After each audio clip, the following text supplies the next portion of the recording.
All right, all right. Welcome to the Twilight Monk podcast. This is episode 2. I am your host, Trent Kaniuga. I am the creator of Twilight Monk and the director of the upcoming video game on the Nintendo Switch and PC Steam release coming up real soon. Today, I have with me on the podcast, I have Anthony Enright, also known as Windybeard, an indie game dev and a good friend of mine. Welcome to the show, Anthony.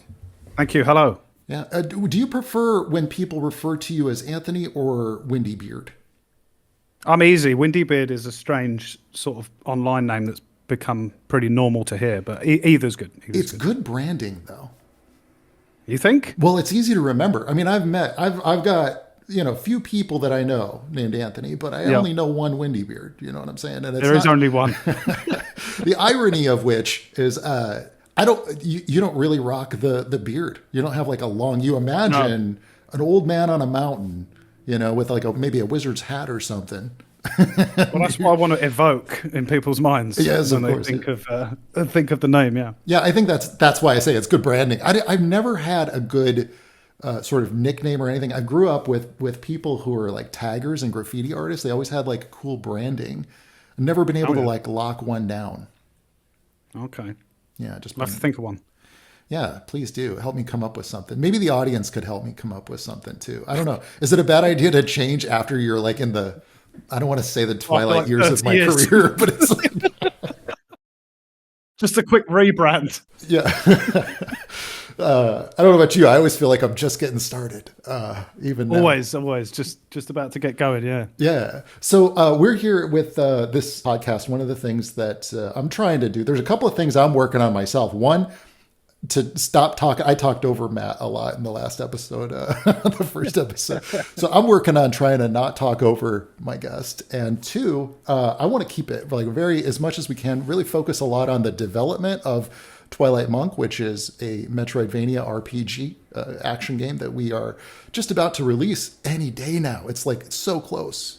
You can feel it. Very close. And we've got play tests so that we're going to be at Steam's Next Fest, so people will be able to play test it. And then we've got, I can't even say it. Just real soon, the game is coming out on Switch and PC. But Anthony, let's talk a little bit about you. Let's introduce you a little bit more to the audience. You've been on my YouTube channel before. Oh, yes, I have. Yes. That's right. Yeah. We talked about your indie game dev journey a little bit.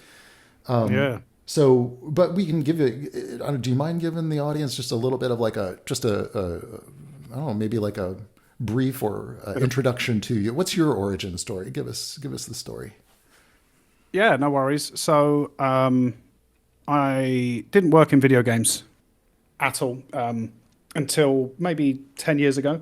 Before that, I worked in many different roles, none of them video games. But I always loved video games and I always made them and I always sort of designing them on paper and using bits of software and stuff. And then around about 10 years ago, I thought I'm actually going to go ahead and do this. So I started making a game and managed to finish it and then released it. And this was before Steam. So before Steam Greenlight, before Steam, I put my first game out on a platform called Desura. And also on the same platform you sell your tutorials on. Which one's that? What's the name of that place? Gumroad, yeah. That's it, Gumroad. Yeah, I sold it on those two things. And then Steam Greenlight came along. And I'd only sold a couple of copies at this point. I dozens of copies, and I was well happy about it. And then Steam Greenlight came along. And I was like, oh, hello, I'll have a go at that. And my first game sailed through Steam Greenlight. And then that sold okay. And I sort of looked at it and thought, okay, this could be a real thing here. So I made another game. And so that first game was Sweezy Gunner. Sweezy Gunner, yes. I always love that name. Sweezy Gunner, yeah. Yeah, Sweezy Gunner, yeah. Crazy name. But that was fun. I really enjoyed that. And so I made another game, and that was a game called Geo. And then I did the same thing with that, put that out, and that did okay. And I thought, okay, I'm going to go for this. So I quit my job and then started making games full time. And I don't actually have the dates, but that's about 8 years ago now. 7 years, and I've managed to cling on all this time, making games as an indie, putting stuff out there, and yeah, that's me. I make indie games, I sell them on Steam, and I've got one on consoles as well now. You yourself are not like, you're not a programmer per se, right? But you were just so determined, right? So when you say you made your first game, in your free time. How were you able to just put together like the programming side and enough to put a game out? Yeah, so I kind of found tools that would allow me to do the things that I wanted to do. So I am, by my nature, like a designer and a creative. I'm not the super technical guy. I've learned a hell of a lot over the years, of course, and I work with some very talented people who are good at that stuff. But I sort of learned as I went, and I used tools that allowed me to do it without having to stare at screens of code, you know. So I used an engine called Click Team Fusion, which is sort of like a series of if statements, right? It's just questions and answers, and it would make things move around the screen as I need them. So it's very simple code. So I sort of worked within the boundaries of that simplicity, and then just made games using that. Yeah, like a visual scripting language. I exactly used Skira Construct for some of my earliest Twilight Monk demos. Yeah, and indie game demos. Yeah, but do you keep up with any of these things? I mean, you have obviously you have your own Discord, and you're connected with a lot of other indie developers. Do you keep an eye on that scene much? Like if somebody were listening to you talking about that and going, "Oh, I want to pursue that path." Do you know like what other softwares right now are available that would allow people to do that if they're not like necessarily a programmer?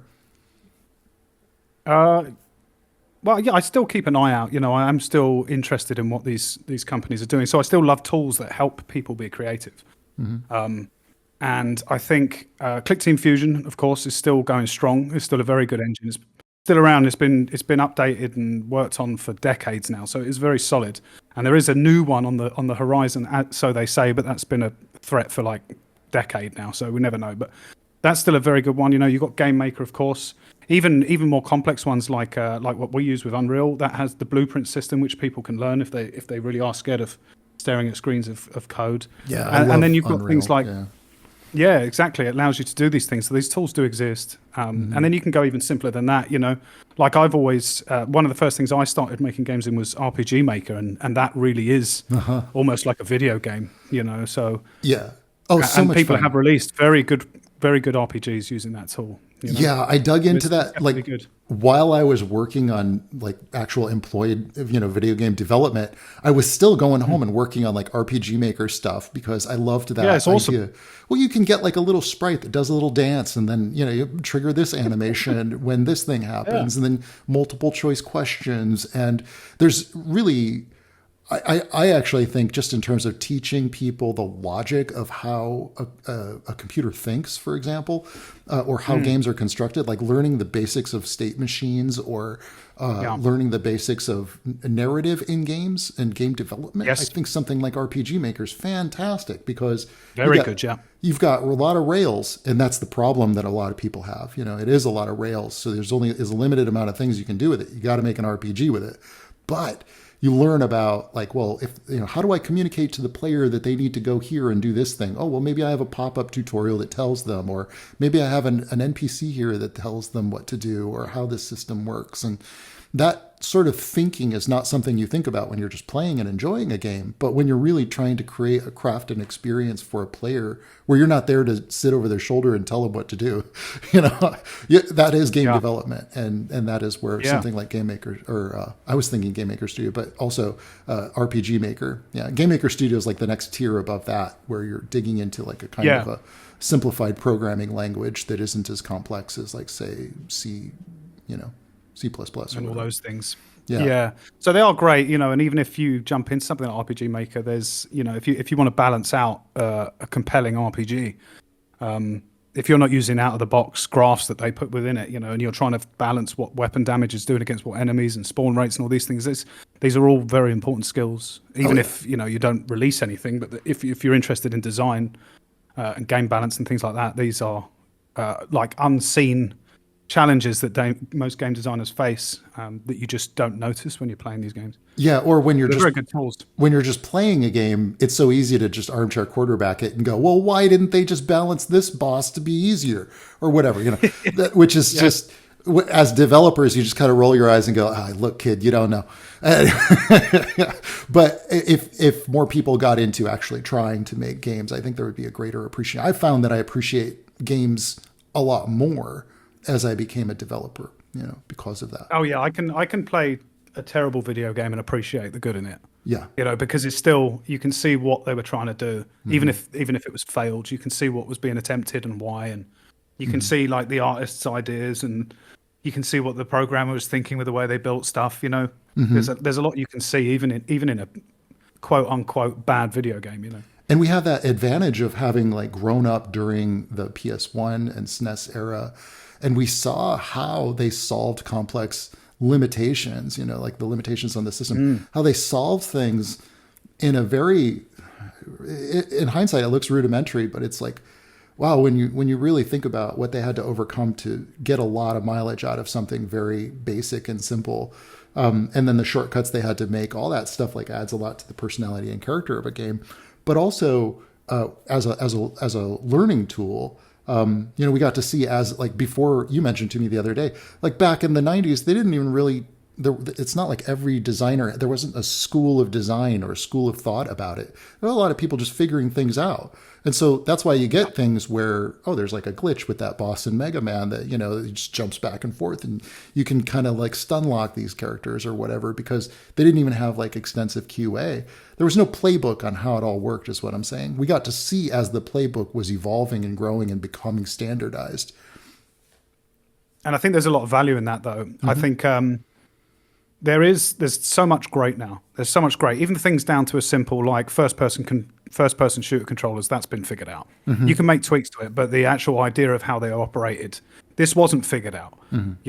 If you go back and play some games like the original GoldenEye, and then you pop in Turok and you try and play the two one after another, it's like your brain just can't comprehend the differences in the controls for the same type of game. But the value in seeing this and not thinking that there is a predetermined way to deal with every problem is valuable. I think it's lost a little.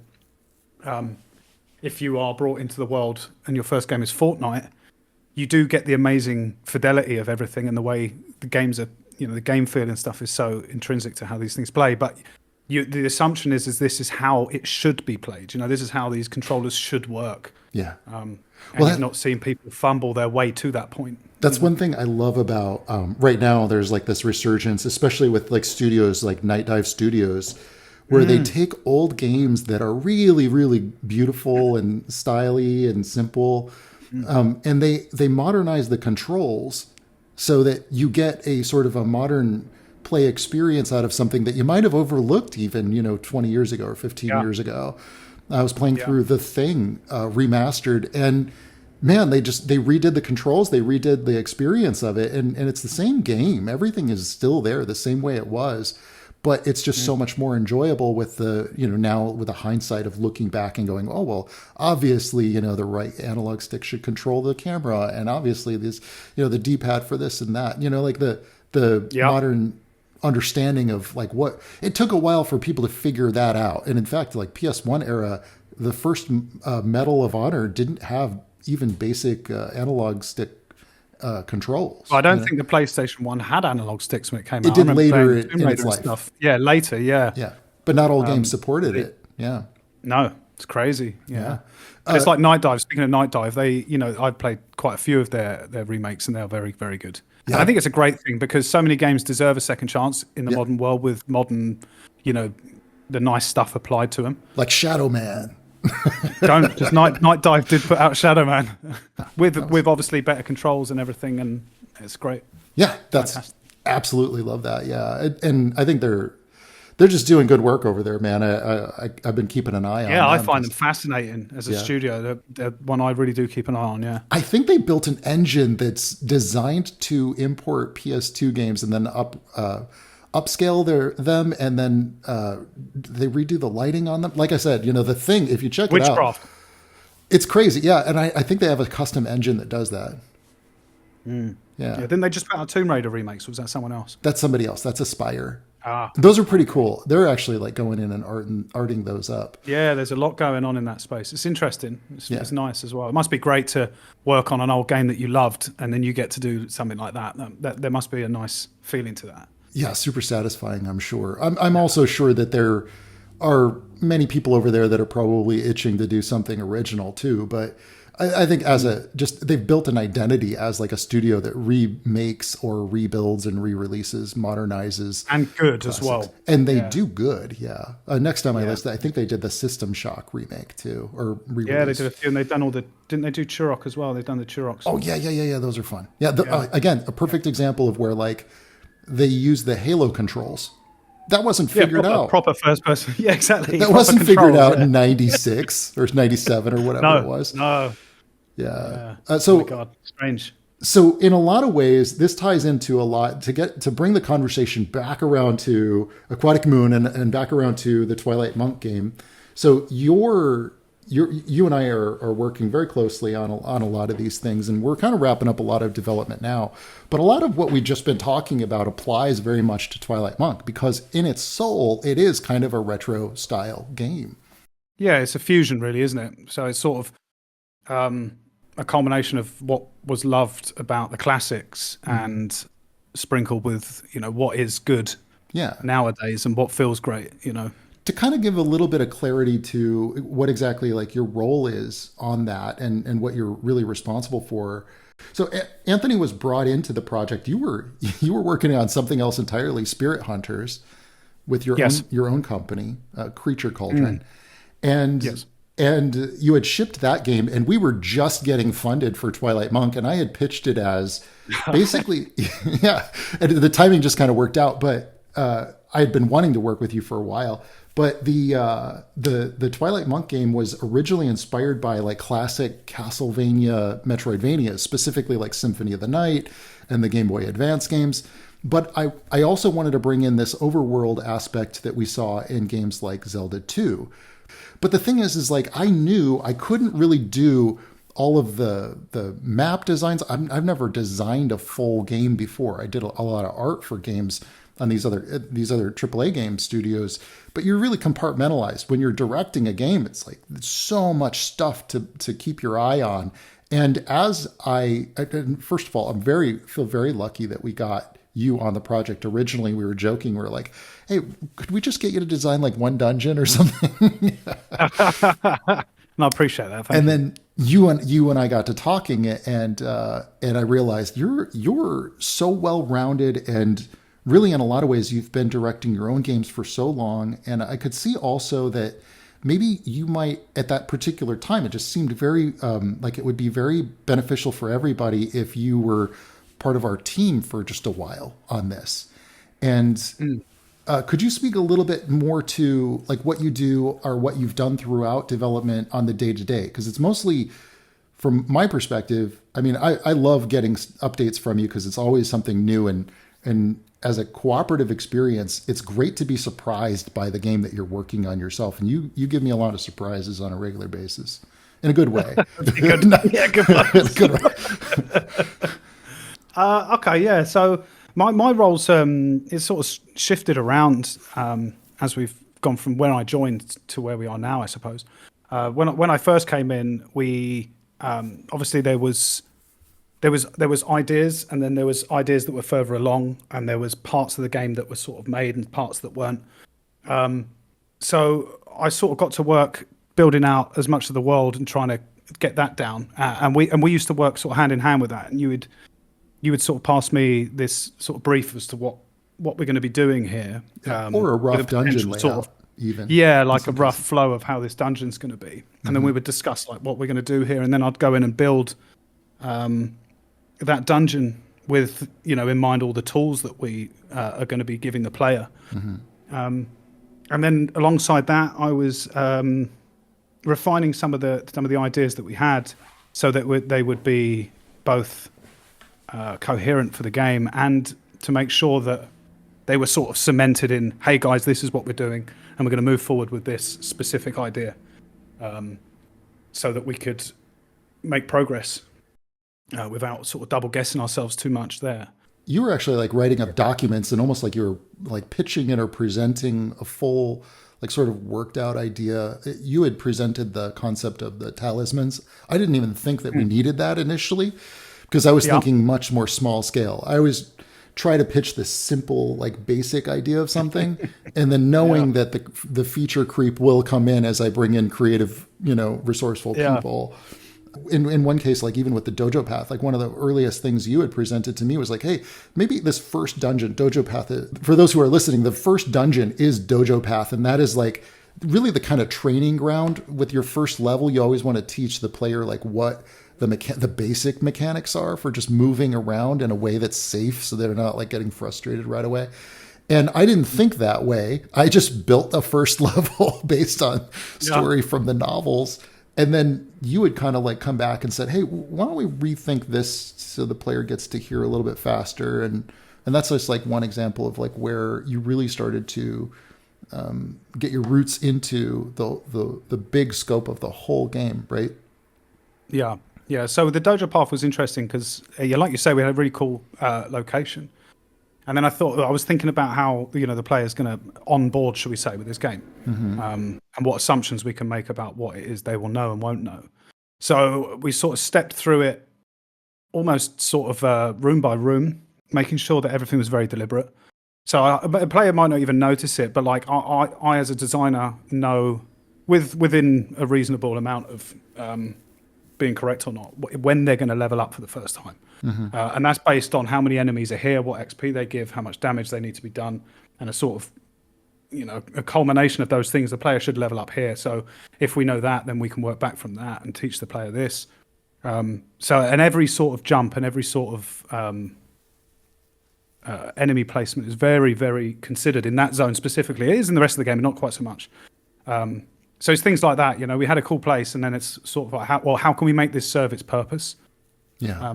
And I think we nailed it in a nice way. In that first stage, it's like you're planting seeds too. It's like, this is the way we want you to think, drop the pillars so that you can reach higher elevations, or, hey, notice this wall looks a little different. It has a little bomb tag on it. It's like, oh, well, maybe I get bombs later and I could come back here and blast through there, and there might be something good in there, and like just even that kind of, you're teaching the player the logic of it, right?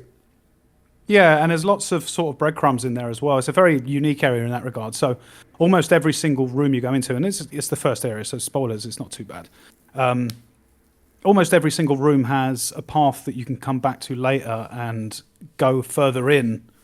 So you've got your initial sort of start of the game loop through the dungeon, which is fairly brief, where it teaches you to play, but also off the side of that, there's lots of special secret areas that require abilities and power-ups you obtain much later. Yeah. So you'll see all these things to begin with. You might not even notice what they are. Yeah. And then you'll go, oh, I remember seeing, whatever that was back in the very first zone. Let me go check that. And things like that, I always find that really, really fun in video games. Yeah, and they did that in the last Dragon Quest. I think it was 11. Where like in the first town, there's a big tower there, and it's like there's a big red lock on it, and you can see in the window or something that there's treasure chest in there, but you obviously don't have the thing to be able to get in there, and it's like, well, I don't know how long is it going to be before I can get it. It turns out it's a really long time, but it's taunting you right from the beginning of the game, right? But it teases cool stuff. It teases you with that, and that is all psychology, and so much of game design is psychology, right? Yeah, it's what would be exciting, because we are making an adventure. That's basically the brief, right, from the get go. This is an adventure, right? So how can we make it seem like this world is going to be an adventure? And if you show, hey, there's loads of ways you can go through this, but you can't go through there yet because you're not good enough. But even if they can't get through there, you were really smart about. There's two things that I wanted to point out that you were just really smart about that people might not realize. When they just, as a player, you might not even notice that this is happening. But one thing is that when there's a hidden wall, a lot of times you put an enemy right in front of that hidden wall, so that if they're attacking the enemy, they're going to accidentally like hit that wall, which teaches them, there's hidden walls here, and you might find a wall chicken or exactly, or a jar or something. So the player goes to hit the enemy, hits the enemy, but also hits the wall and goes, oh, hello. And the second thing that I thought you introduced, and this is something I learned, these are the two biggest, I learned a lot from working with you on this project, but the second really big thing that I learned from you is if the player does go exploring off of the trail, the intended path, there's still some reward in it. Even if they come to a locked door that they don't have the ability yet, or the key, or any way to get through that locked door or that locked passage, there's still some reward there, whether it's a blue spider gem or whether it's even just a treasure chest that gets you a little bit of XP bonus. It was like, oh, it was still worth it. You know, you never feel like you're wasting time. Sometimes with these, and I don't want to like rip on the games that inspired Twilight Monk, but man, in a lot of ways, I feel like they didn't do that with, say, like Order of Ecclesia, the last Castlevania game on the DS, or some of those games where you just get to a dead end. There was nothing there. There's no real reason to do it. So it felt unrewarding and unsatisfying, but you give the player a feeling of satisfaction every minute that they're playing. I try to, and this is one of the things, you know, I like specifically about video games, you know, and how we design things is based on our own, you know, likes and experiences. And I always appreciate video games that that sort of reward the player for doing the things that the game asks you to do. There's nothing worse, like you said, with some Castlevania games, and I've seen it in loads of games, where you make your way through like a really difficult trial to get to the end to be told, no, come back later. You're like, well, I've just managed to get through this. You know, at least throw me a bone. And then because if you do chuck a chest down or some prize, it's like, oh, well done for getting here, but you're going to have to come back later. But here's something. And then you go, oh, I remember that place. That's where I got, you know, that's where that chest was or something. And I just think it's more fun, right, of the two choices, reward the player or don't. Yeah. And I like to reward the player, and I find that I appreciate it when games do it and when I see it. So yeah, and then we didn't make our bosses so insanely difficult that they're not fun at all. Like our game is really kind of tuned for, I don't want to say casual players, but like it's not tuned for like, say, the ultra hardcore, you know, pro gamer level difficulty like that. To me, it's a little bit of a turnoff because it's punishing. And don't get me wrong, I enjoy Dark Souls and I enjoy Elden Ring and whatnot, but they are their own thing. And I wanted to make a game that I suppose more people could play. You know, like my mom's a gamer. Like I want my mom to be able to play this game. You know, like yeah. And I think it depends how you view a boss. You know, there is a very modern thought process where a boss equals like a really dangerous challenge. Yeah. When it can equally be viewed as like, oh, this is like a spectacle moment. You know, it's more entertainment and it's a set piece for the player to enjoy. And that's the same if you swing back to any Zelda game. You know, if you play any Zelda game, there might be a few that aren't, but most of those bosses are basically like a spectacle moment. They're not overly difficult. They're just an exciting moment in that game's time. And the bosses in Twilight Monk sort of sit within this boundary. Some of them are more challenging than others. And as you get towards the later game, some of them do get a bit difficult. But for the most part, they're more like, oh, this is an awesome moment. This is a fun pattern. And I feel like a hero for winning this, which was kind of what we set out to do, I think. I kind of wanted something where the player was faced with great challenge if they wanted it, you know, if they welcomed it. So that's where adding the leveling up system allows the player, like, well, for example, if you get to a boss that is particularly challenging or a particular area of a dungeon that asks you to go a great distance through tough enemies without a save point, you can, if you get frustrated at any point, you can just go back and like, there's always something to do back in town, whether it's picking up some rewards from your hunts or whether it's maybe buying a couple extra keys or checking on that maybe there's a little extra path you forgot about in Dojo Path. There's a lot of reasons, or there's mini games in town to go back and pick up some extra cash and maybe even just go and grind and level up a little bit more or finish out a little bit more of your monster book. There's always some way to sort of power yourself up or get like some boost. I'm trying to not do too much spoilery stuff here, but there are ways to like just kind of boost your XP gain or boost your attack power. So there's a little bit of that player agency of it not being super linear, even when you get to a really tough spot. As soon as you sort of figure out, oh, wait a minute, well, why don't I go back to town and do something else for a little bit and try this again after I get some other abilities. And that's the rewarding feeling of the game. Yeah, most definitely. And there was a lot of effort has gone into the balance of all this. Yeah, because you know, because we've got a leveling system and we've got the talismans and we've got the hunt system and all these other things that feed into progression alongside all the collectibles and the power-ups you can get. there is a wild swing. If you fly through the game without doing any of this, you will struggle. You know, you will get to, there's certain thresholds in the game where there's a difficulty spike, and this is intentional. They're not a wall that's going to stop you, but if you haven't done things, or you've just sped straight down the linear path of the main story without anything else, you will see the difficulty increase exponentially. But obviously, this is why there's leveling up systems and things like this, because it rewards you for doing all the things that the game has. And none of them are overly grindy. This has all been nicely balanced to stop all this. But yeah, you know, there's a big difference between going into fight a boss when you're level 4 and when you're level 10, for example. Yeah.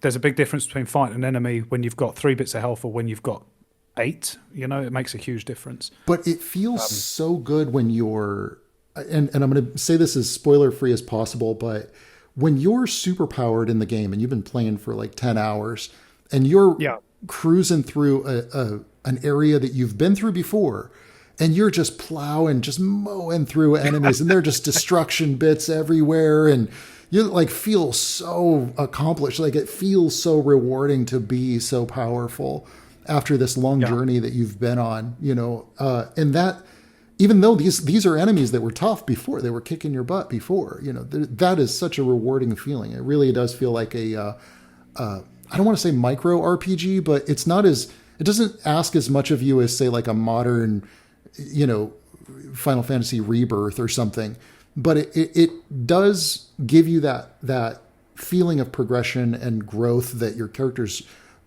has more mobility. Like this is another thing that people might not realize about it too, but Castlevania isn't really even a platformer. Like it is a platformer, but our game really kind of brings in a lot more of the kind of navigation and a lot more of the challenging platforming kind of aspects that, say, like Metroid would have had, or, more so than something like Castlevania. Castlevania was more about leveling up and getting more powerful weapons, and then you're just kind of always on level playing ground with your enemies. But we sort of ask the player to like go from a dash to as another ability. I'm trying to be vague to another ability. And then you got to master those things in conjunction with each other, along with attacks while you're in the air. And that's when it gets a little bit wild. Yeah. There's parts of the game that require that for sure. Yeah. But there's like, the sort of, the further you go off the path, the more challenging some of these things get. So, yes. If you're looking for the more challenging adventure, it's there off the beaten path. It's there, and we do have some of this interesting, more challenging stuff on the main path. Of course, we do. Yeah. But there was always a sense, like one of the things that I really wanted to get in. I think we discussed this many times. Is there's a moment in sort of really great adventure games where, and I'll swing back to Zelda again as well, because they've always been great at it. Is that moment you step out of a dungeon having completed it. Where you feel like, woof, that was, thank God we got out of there alive, That was a sort of very deliberate choice to do that. Mm-hmm. So every time you go into a dungeon, I want the player to feel like they've been through an ordeal when they get out. Like it feels like an adventure in itself, just this dungeon on its own. And each dungeon, when you walk out of it after completing it, it feels like a big achievement in itself, rather than just, I've moved into the next biome. So that's a very big thing. But then still, even after you kind of exit the dungeon and you're back in the overworld again, there's still that feeling that there's more to do there, right? Yes, yeah, for sure. Yeah. Like, I got to remember to come back to this dungeon after I have that, like some other ability, or and so and I think that's also part of why the game is. Like we aimed for something. The average player, I think, is going to get a good 12 to 15 hours. The average player out of this game. Some players will get a lot more. Obviously, I've seen people spend 3 hours just on the first chapter. If you wanted to max everything out, collect everything, complete all the challenges, all the hunts, etc., all the things that we put in there, and do it at a leisurely pace, then there's a big chunk of time in there for you. There's a big adventure. But there's a lot to do. Yeah. That's quite deliberate, because it's also it's like, well, I want the player to be able to remember the dungeon they were in only a few hours ago, because it might have been earlier that day if you're playing on a Saturday, or whatever. Whereas if this was a 40 or 50 hour adventure, we can't really expect reasonably for the player to remember back to 30 hours ago, without going through the whole game again. So I feel like it's perfectly sized for what it is. And not that it's bite-sized, but I guess I didn't think that we were setting out to make a game that would become anybody's like obsession, unless they dig into the lore and they're reading the books and I got to get the manga or, the comic or whatever. Like, yeah, sure. There is that. There is the extended universe stuff, the art book and all that. But I didn't think that we're making like the only game that somebody's going to buy all year. Although I've been surprised after the playtest, there were several people who said, I'm buying a Nintendo Switch just for Twilight Monk. I don't know. Maybe they're just trying to make me feel good. I'll take it though. Well, let's hope they do. Let's hope they do. But I think it's a game. I think we respect people's time, and I think this is bounded around quite a lot in conversation in game dev, about respecting people's time, because we do put in content for the players to go back and hunt for, but we don't do any sort of deliberate, unnecessarily lengthy backtracks for reasons that aren't fun. Yeah. Everything is done from a position of fun. You can fast travel to places. There's shortcuts through everything. Once if there's like a lengthy loop that you've got to go through in a dungeon, there'll be a shortcut back that you can open up. So, if you ever needed to do it again, you can do it in a fraction of the time. Like all of these things are in there to respect the player's time. Because, and it moves along too. Like it does, yeah. You want to keep the beats going, right? You want to keep the player having a good time. And that's what video games are, and that's definitely what Twilight Monk is, from my opinion, is sit down and have a good time. That's how I look at designing video games, is to make sure people have a good time. It does give the player a lot of opportunities for them to play it the way they want, and the talisman system is beautiful for that, because the talisman system allows you to really kind of customize your build a little bit. If you're like, I really like to use this mystic art, this specific mystic art, well, I can juice up my Ember, which is like our mana system, and I can use this other talisman to strengthen that particular mystic art. I'm again trying to be very vague, but there is a way that you can sort of like strategically go, I want to go this particular route, or I want to beeline to that particular mystic art. So if you play it a second time, which there is an incentive to do so, which I will not discuss, but if you play the game a second time, it's like, and where you're going or what you're looking for, the items you're looking for, you can kind of beeline to your specific route of type of play that you like to play the game at, because you just feel like it crushes. And the irony is everybody kind of thinks that their build crushes everybody else's build. And so it'll be fun to watch players as they figure out the game and they figure out how the systems work. It'll be interesting to see the audience fighting over what is the best build for the player with the talismans. Yeah. Yeah, I think the talisman systems is an interesting thing. It came about for many reasons, but the player agency and build choice and stuff like that was one of the key aspects. And it is good fun, because you do see people say, this is the only build worth it, everything else is useless. Yeah. And when you see this, I've seen this before in other games that I've put out, where players will put out information saying, this is the only thing worth doing, everything else is rubbish. But then someone else will say, I've never used that. I use this, and this is really good. Your build is rubbish. And when you have people saying that means that it's working, right? Yeah. Because if one person's picking a setup and saying, this is the only way to play the game, I don't know what the point and the others are. Right. And someone else is completely different, then you've hit the nail on the head there. Yeah. Because everyone thinks that what they've built is the best, but they're always different. Yeah. Well, this is it. You'll look at some abilities and think, this is of no use to me. But someone else, it's their holy grail. They're like, this is the best thing ever. Yeah. You and I even went through that, and it's we've discussed it. Yeah. You get the axes pretty early in the game. It's like in the first 30 minutes of the game. So I'll say that. But like I love the axes, and for a long time I was like, I only want to use the axes, and you're like, the axes are like overpowered, and but the thing is like. Yeah, everybody really will find their favorite thing that they like to use. What would you say is your, like, during development of this game, it's taken about 2.5 years of Well, how long have you been on it specifically? About just over 2? I think it's coming up to 2 years. Yeah, coming up to 2. Coming up to 2 years, or it's just past it. Yeah, one of the two. So you were responsible for really balancing the game a lot and designing many of the dungeon layouts. What were some of your design influences or design philosophies behind a lot of those decisions? Yeah, so my inspirations for the stuff I do, especially on this game, are quite varied. Wonder Boy being a good one. Mm-hmm. So I think Wonder Boy is one of the best sort of unsung Metroidvanias going. So there's one on the Genesis, on the Mega Drive, Wonder Boy Monster World, I think it was called. Didn't they remake that though for modern consoles? No, it was a completely different company. It was one of those games, where it's like the spiritual successor to sort of game. I think it was called Monster Boy, and half of that game was absolutely amazing. So you're saying the only way to play it is on like either emulate it or on an original Sega? Yeah, you can get it on Steam, I believe, through the Genesis emulator, the Mega Drive emulator thing they have on there. You can get it for a few quid. It's really great. Mm-hmm. But the thing about that game is it's very... it sort of takes simple areas and interesting combat that's based on sort of the player attacking at the right time based on what the combination of enemies are. It's not complicated in any way, but it feels great and it's good fun. And then when you kill enemies, coins shower onto the ground and you collect all the coins and then you've got more money to upgrade. And it's a very simple loop in Wonder Boy.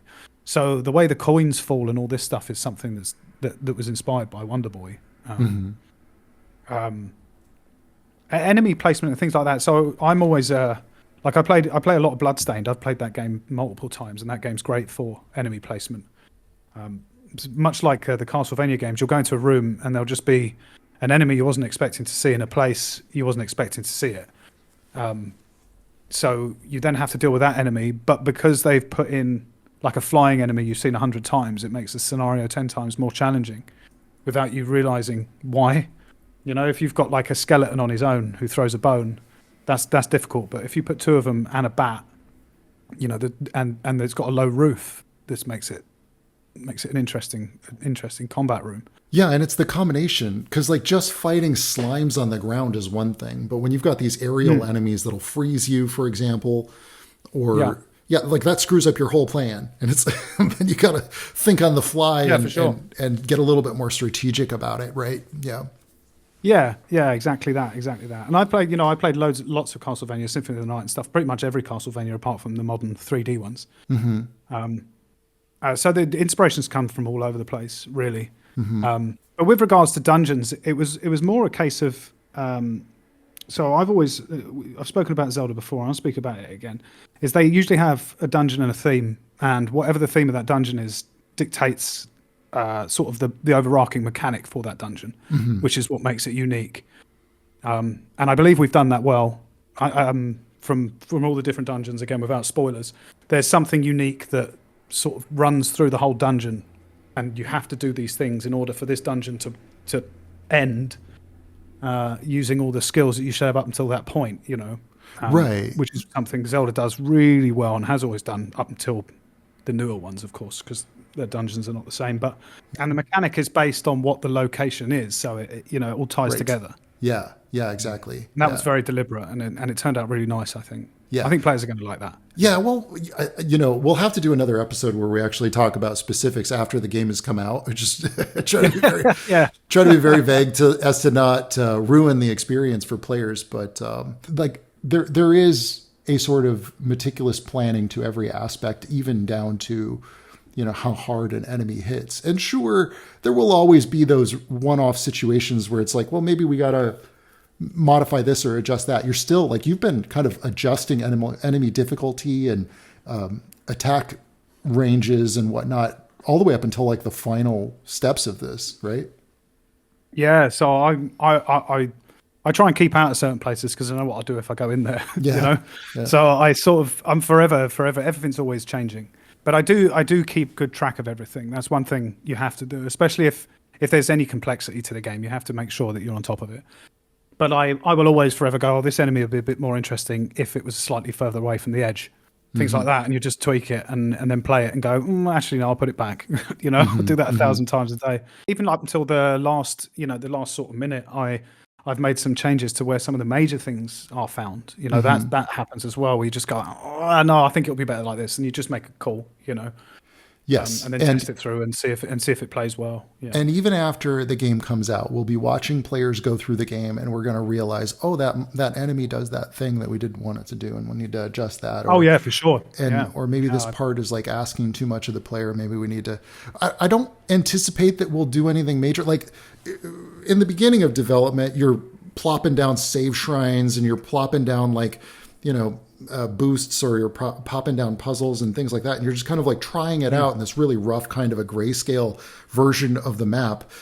But as you get closer to the end of development, it's like, oh, don't fuck with that thing over there. Don't mess with this thing or that thing. You can break everything, man.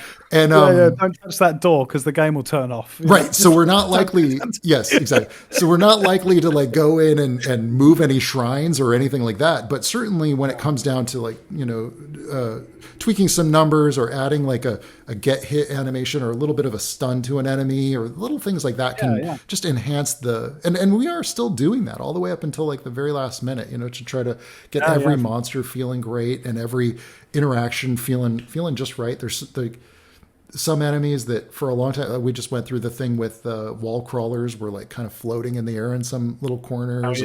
Man, we got to really, we had to go in and like readjust which walls they're climbing on and how they behave when they're on those walls.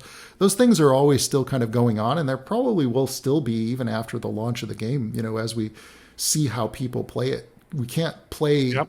And how many times would you say you've played the game from start to finish? Can you even estimate? From very start to very end in a continuous save, probably 50 plus, I'd say at this point. And that's just on PC. I've probably done 10 or 15 on Switch.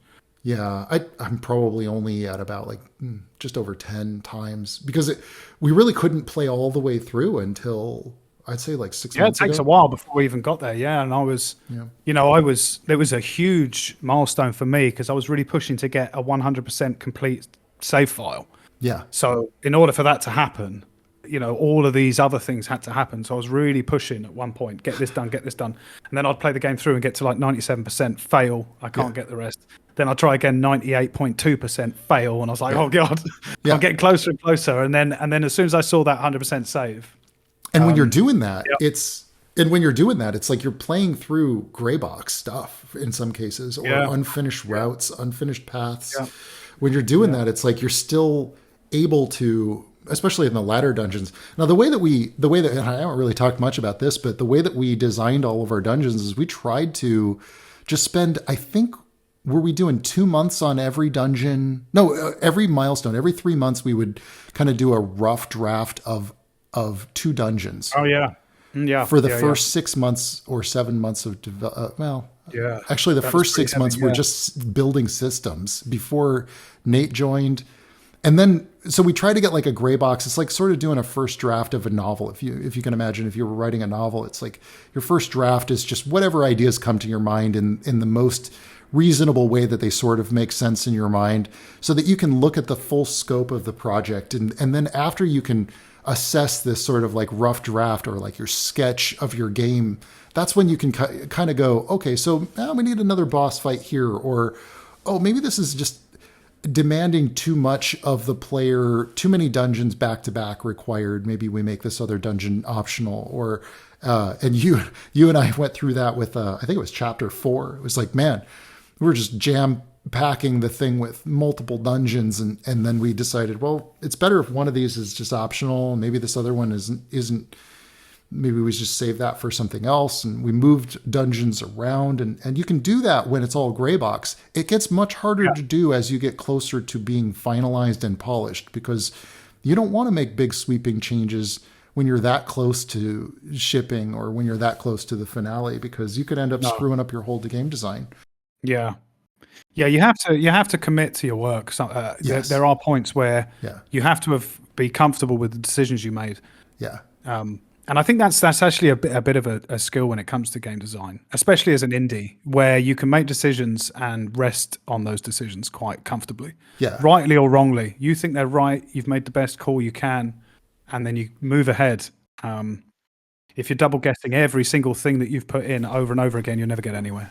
I would say that we have a miraculous method of just either we're very lucky or we just sync up really well or we're great at problem solving. I can't even explain the formula for it. I don't think it's luck. It's not luck. It's there's the greater goal, isn't there, of what it is you're trying to achieve. So I think, if you've got 10 problems in front of you to get to the end, then you've got to solve all 10. If you spend eternity just discussing the first problem, then you've failed before you've even got started.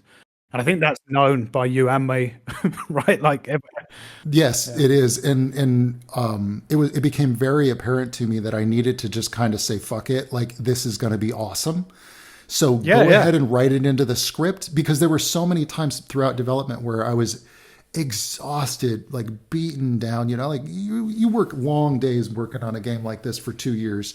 And if there's a general sort of like, well, first of all, like as sort of like in my role, I feel like it's my responsibility to make sure that the overarching content is exciting to the team, that we're making something freaking awesome. And once players see it, like this is going to feel so good to be able to do. Like a good example is, I can't use a good example. Let's just say that there was a feature that I was like, I was on the fence about, and I was like, oh, this is going to be a ton of work. And like, I don't know, man, like, can we even budget the time for this?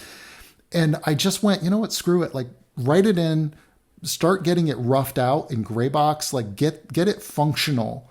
And then we will solve the problems, all of these big question marks that we don't know how long it's going to take, if it's going to fit in the budget, if it's going to fit into the schedule. We'll solve that as we go. And I know to some degree that must feel like a train out of control that's just going 100 miles an hour. But at the same time, if you're not doing that, your game could easily end up boring. Your game could end up bland. It could end up where you're still working on level 1 and you never got to, the end of the game. That's why it was so important. Every single person I worked on this project with is super resourceful. That was one of the things that really impressed me about you.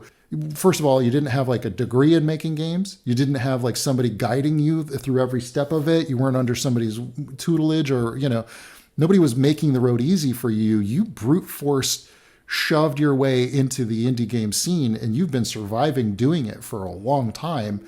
And when I see that you're just capable of following through and finishing projects, like that's the kind of people I want to work with, Yeah, well, thank you very much. That's very kind of you to say. But I do think it's a good point.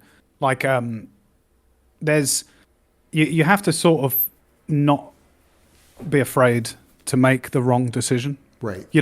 I think that's the biggest problem for a lot of people, is being scared that they're going to make the wrong decision and look stupid for doing so. I make the decisions based on what I think is right. They don't always turn out right, but I have a pretty good batting average, I think, when it comes to these things. But you only get that by making a call, right? If you've got 100 options in front of you, you have to make a decision. Someone has to make a decision. And when it comes down to design, and many of the times it was on my shoulders to do so. And I'm quite happy to do it, because I'm not afraid of, a week down the line going, actually, that was a bad shout. I might be afraid of saying, "Oh, Nate, we've got to rebuild that." Yeah. But for the most part, I'm not worried about looking stupid because that idea didn't work out. I think you can't. We're making games, Yeah. They're, by their very nature, they require stupid choices and silly decisions to be made, right? Like it's just the way it is.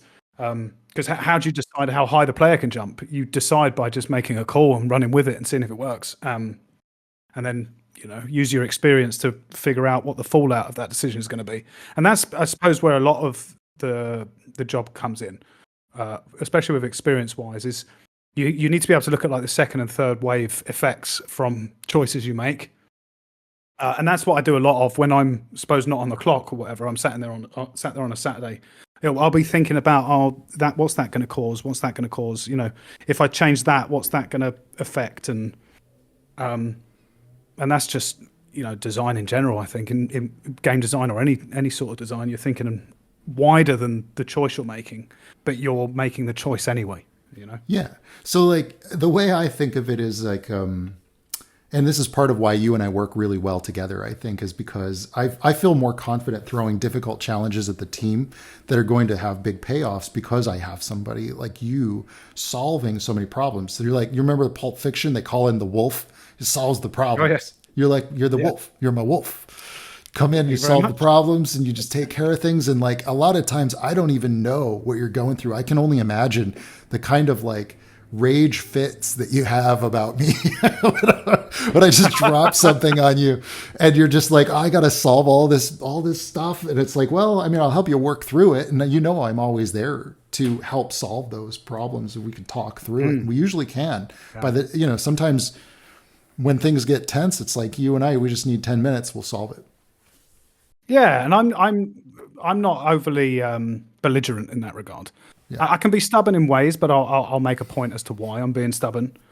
Mm-hmm. But for the most part, I'm happy, and I'm always eager for input. You know, I always turn so many times to yourself or to Matt and Nate, you know, and said, what do you think? And you get great feedback, and sometimes you get amazing bits of information from people whose job isn't to design, but they've seen something, and that can, you know, it's easy to overlook small things or even big things. You just got to take it on, and you know, and again, not feel like you've done something wrong. You know, that's I don't want to say you've got to be fearless, but you've got to not be afraid of making mistakes, because you're always going to make mistakes. You just have to make less mistakes than you make good choices, right? Right. But that confidence comes from small wins, and those small wins come from working well with people and keeping good communication with each other and knowing what you can rely on each other for. And that is really the wonderful thing about this particular team. I've never worked with a greater team of game developers. I mean, I've worked with some pretty great developers, but man, like I've never seen anything come together this efficiently. And it's been kind of surprising how we've cooked up something here that's just infinitely replayable. I don't get bored of playing Twilight Monk, and I get bored of almost every game I ever worked on, but I never get bored of playing Twilight Monk. Yeah, I've played the absolute life out of this game, and I've got one more major test ahead of me. Can you say what it is? Yes, Steam achievements. Oh, so yeah. The Steam achievements have been finalized as of today, actually. So I've got one final big test to go through, and I'm kind of looking forward to it because it's been several weeks since I've gone through the whole thing. And I'll always look at this project fondly, you know, in the future, because it has been a really fun adventure to make, you know? Yeah. Was there ever a time when you were stressed out and you just wanted to throw in the loads towel? of times, yeah. not throwing the towel, but there was loads of times I was pulling what little hair I have left out of my head. Oh, me too, man. But that's the way it goes, right? Like I've said this many times because we've had some chats along the way. You know, I know this carnage, this pain. I know it well now. Especially from an indie perspective, I know what it feels like, because there is a lot of weight on you. There is a huge amount of weight that's probably not there, you know, in a big AAA studio, perhaps. Oh, no, it is. With a AAA studio, you're always worried that you're going to get fired, or it's mostly like, the stresses are politics. Like when I say politics, it's like Game of Thrones stuff, you know, like, is this person setting me up to get me fired so they can take my job? Right. You know, like that kind of stuff. So you're just dealing with different kinds of problems, but I think I know what you mean. You don't want to go indie and then get a team of 50 and a massive publisher and all these corporate overheads and stuff. That's not what you set out to do, and that's not what this game is. I like the personal touch of a small studio, a small team that is intricately woven. You know, like we know like the nuances of each other's personalities, and I think it's more about the game itself. And ultimately, that's why I got into games. I didn't get into games to play social politics or, you know. No, it's always about the game. Every discussion. If it's not about the game, it's about game adjacent stuff, right? What other cool games have come out? What stuff, you know, similar? What are they doing? What cool stuff's going on over here? It's always game adjacent. Yeah. I really enjoy what we're doing now, which is really just making a game, and everybody on this team is an essential part of that personality, the DNA that makes what Twilight Monk is. And so I really hope that everybody feels that worked on it, and the players too. I hope that players get a sense that this is a game really made by humans, for gamers, for players. Yeah, for sure. I desperately want people to love it. Yeah, we're not making a product because this particular genre was hot this year, No. I genuinely want people to pick this off the shelf and have a very good time, because that's what I look at video games and love. That's what it should be. We're very aligned in that regard. So, yeah, good. So, in closing, was there anything that you wanted to discuss or chat about, or any messages you wanted to say to the players? To the players, yeah. I suppose I just really hope they enjoy it. We've every choice we've made is to try and make it enjoyable for them. I don't design things for me. I design it for the people I want to enjoy it. There's got loads of stuff that I love in it, but I hope people see that and they see what we've all made and enjoy what they're playing. I put a lot of stuff just for me in this game, so I'm a little different. It's definitely got some of my flavor in there. Like I'm a big fan of progression systems and things like that. So, if anyone's played any of my games, they might see a lot of things in here that mirror some of the things or some of the concepts that I like. Some of those themes are brought through. And you wrote some of the NPC dialogue as well. I've never done that before. Do you have a favorite NPC that you wrote? Yeah, it's got to be Kechupe. Oh, that's right. You wrote the dialogue for Mustard and Kechupe. Who's the chap in Crescent Isle? The adventure guy. Yeah, Malcrius as well. Yeah, I had a great fun with that guy. Yes. That was so great because you injected so much of your own humor, your own personality. That's one thing I always really admired about you is no matter how stressful the situation is, you find a way to goof around and have a good time with it. And just, you don't like wallow in self-pity when things get dark or tough. And there's tough. Yeah, I've done some stuff in the past. Yeah. Video games is joy. Yeah. Even when it gets tough, it's good fun. Yeah. And that, I got to tell you, you saved me, through a couple of instances in this game, like where I was ready to I wouldn't have quit because I have too much of a sense of guilt and responsibility to other people. When I promise something, I follow through. But man, just in terms of maybe like saving the joy in my life, because there were times, man. There were times. There were dark times. But that's the challenge, isn't it? That's the fun, and I suppose that's the good part of a team, right? Yeah. Teamworking is new to me. Teamworking is not something I know very, you're very good well. at it, though. You're good at it. Well, I like to have a good time. Yeah, you do. I like to have a laugh. Yeah. So. Well, I'm always pleased to hear that. You don't want to like build a team and know in the back of somebody's heart of hearts that they're just miserable there and can't wait to get out. Yeah. That's no fun. Yeah. That's no good. No. So hopefully we'll get a chance to have you on. We'll talk a little bit more in depth once the game is out. We'll do another podcast with you if you're up for it. And yes. Yeah, great. So we're very excited for people to get their hands on the game. It's going to be coming out very, very soon. I'm going to put a trailer at the end of this if you're watching on my YouTube channel, or if you're just listening, go to check out my YouTube channel. What are you doing? Not on my YouTube channel. You can watch me do some paintings and actually like design characters and stuff for upcoming content, as well as check out some of my development vlogs and things that I've done throughout the development of the game. Is there? Did you want to mention your Twitter or any way that people can follow you, Anthony? Oh yeah, I'm on Twitter. Yeah, somewhere. I couldn't tell you what my name is on there, but you can find me Windybeard at Discord. And I Twitch stream, of course, so you can find Windybeard on Twitch. You can check me out on there as well. Check out some of Windybeard's games on Steam. Oh yeah, Windybeard games, all Creature Cauldron games. Yeah.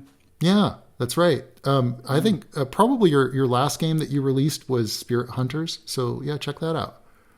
It's a damn good game. Damn good game. It's a lot of fun. And we'll talk again in the next one. Thank you, everybody, for tuning in. If you watch through the whole thing, please do leave a comment, subscribe, whatever people do with internet podcasts. I don't freaking know. I'm still figuring this out. But we'll be back next week with another podcast. Thank you so much. Excellent. Do you mind if I just quickly sign off there, Trent? Yeah, sure. Oh, you chunk, baby. We'll just see you later. I don't even know what that means. Isn't that how you end your streams usually? Isn't it? Your YouTube videos. Ciao, ciao, baby. Oh yeah, see you later.